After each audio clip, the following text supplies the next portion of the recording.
Good morning everyone. ডিসেম্বরের 30 তারিখ আজকে সোমবার, এখন 8:30 বাজে।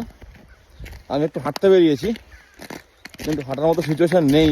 টেম্পারেচারের কথা যদি বলি, আচ্ছা আমাদের এখানে -4, তো বরফ পড়লে সাধারণত টেম্পারেচার একটু কম থাকে, কিন্তু এবারে কিন্তু সেরকম কিছু পরিস্থিতি দেখা যাচ্ছে না। 27 তারিখ দুপুরের পর থেকে স্নোফল শুরু হয়। 28 তারিখটা একটু ঠান্ডাটা কম ফিল হচ্ছিল, বাট তারপরে কিন্তু আরও যে ঠান্ডা সেই ঠান্ডা। আর তার ফলে কি হচ্ছে, পুরো রাস্তার ওপরে একদম বরফ জমে কোড়া লেগে আরও ডেঞ্জারাস সিচুয়েশন তৈরি হয়েছে। ডিক্যাথলনের স্নো বুট পরে আছি, তারপরেও স্লিপ করছে। মানে যদি টেম্পারেচারটা এতটা ডাউন না হতো তাহলে হয়তো বরফটা মেল্ট হতো, বাট বরফটা যে পড়েছে কোনোরকমভাবে মেল্ট হওয়ার সুযোগ দিচ্ছে না। আপনাদের দেখা এত টেম্পারেচার ডাউন যে দেখুন রাস্তার উপরে বরফ পুরো একদম জমে আছে। আর NH 1-এ তো কী বলবো, একদম আরও বিশ্রী অবস্থা। তো গাড়ি কিন্তু অলরেডি স্কিড করছে। হ্যাঁ দেখুন চারিদিকে এই অবস্থা।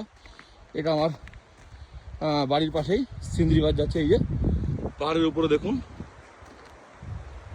কি সিচুয়েশান। কিন্তু এই যে মেঘ, এই মেঘ দেখে আমি বলেছিলাম যে স্নোফল হবে।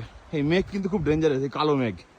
আবার সেই কালো মেঘ তৈরি হচ্ছে এই দিকটাতে, আবার কিন্তু আজকালের ভিতরে স্নোফল হওয়ার সম্ভাবনা। প্রথম কথা এত স্নোফল, দ্বিতীয় কথা টেম্পারেচার এত ডাউন, পুরো রাস্তায় একদম কোড়া লেগে পুরো ডেঞ্জারাস সিচুয়েশন তৈরি করে রেখেছে। যারাই আসবেন নিজেদের গাড়ি নিয়ে সাবধানে আসবেন, বি কেয়ারফুল। জীবন থাকলে ঘোরা প্রচুর যাবে। দেখি আজকে আমার স্নোচেন নিতে হবে, আমি একটু পরে হয়তো শ্রীনগর যাবো স্নোচেন নেওয়ার জন্য, নাহলে কিন্তু আমি গাড়ি চালাতে পারছি না। খুব কষ্ট করে সাবধানে চালাচ্ছি, বাট রিস্ক হয়ে যাচ্ছে, যে কোনো মুহূর্তে অ্যাক্সিডেন্ট হতে পারে। সেই জন্য আমারও স্নোচেন নেওয়া খুবই জরুরি। সবাই ভালো থাকবেন, দেখা হচ্ছে পরের ভিডিও নিয়ে।